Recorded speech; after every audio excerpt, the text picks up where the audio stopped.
Hey guys, what's up? Welcome to Geek, and today we're gonna talk a little bit about trigonometric functions. A couple of weeks ago we were talking about this, and today we're gonna continue talking about this because this is a very important topic for you guys. So welcome and enjoy the lesson.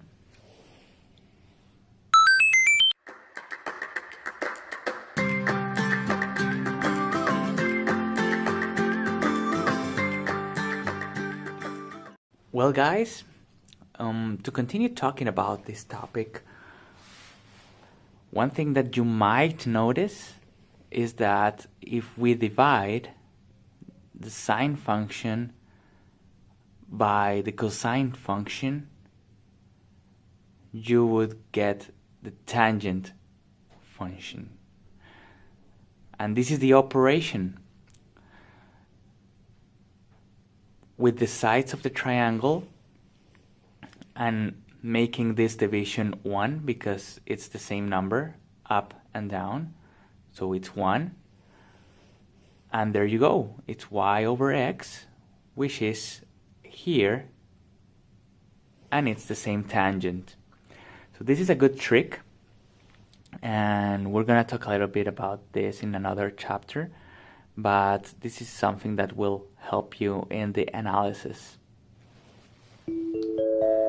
Another thing that is very important and very common is to find some problems in radians, and you have to put them in terms of degrees or vice versa.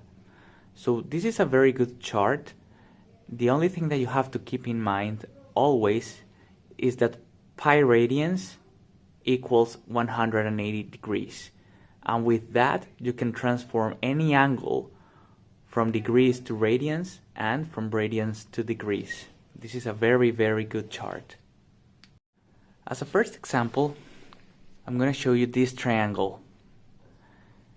Keep in mind that if you know at least 2 parameters of the triangle, you can know everything about it. All the trigonometric functions, and you can know the angles in radians, in degrees. You can know the size of the triangle only with 2 parameters. In this case, we're using the opposite side, which is going to be 4, and we're going to use an angle of 35 degrees. And we're going to use these two to calculate the hypotenuse, the side, adjacent side, the sine of the angle, and the angle itself in radians. Okay, let's do this. So, in order to solve this triangle, first we calculate the hypotenuse. How can we do that? Well, we know that the sine of this angle is the opposite divided into the hypotenuse. Then we would calculate, and we would know that the sine of 35, if you put it in a calculator, 35 degrees, it'll be 0.574. And if we divide those two, that'll give us the hypotenuse. Then, with that, we can use the Pythagorean theorem in order to find the value of x.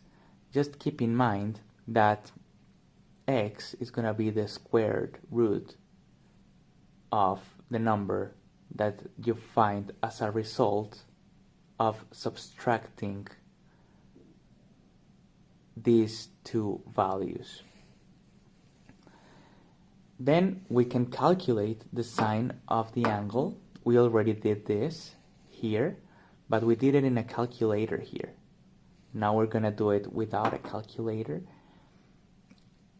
Now we know that it's 4 divided into 7.01, and you can leave it like that if you want. If you don't have a calculator, you can leave it like that. If you do, then this will be the result. And finally, in order to transform 35 degrees into radians, we would just use the conversion, because we know that pi radians is 180 degrees. So we multiply the angle that we want in radians times pi divided into 180, and then we start to simplify. We know that this 5 with this 5, we can get rid of this 2 because it's 1, and this would be our final result. This would be an example of how to deal with right triangles. And you can do anything. You can look for any value. The only thing that you have to keep in mind is that you need at least 2 parameters, and you need the triangle to be right. One last thing that is going to be very useful is that we have another angle here. So in order to calculate that angle, the only thing we need to keep in mind is that the sum of the 3 internal angles of the triangle must equal 180 degrees. And we already know that this angle here is 90 degrees, and we know the value of this angle here, so it's easy to know this angle here. Well guys, that's all for now. Thank you for watching, thank you for joining, and I really hope you liked this one. And if you did, just hit subscribe in order to keep in touch with the channel and with Nick the Geek. I really hope to see you in next week's lesson, and well, take care. This was Nick the Geek. Take care and have a very, very good weekend. Bye.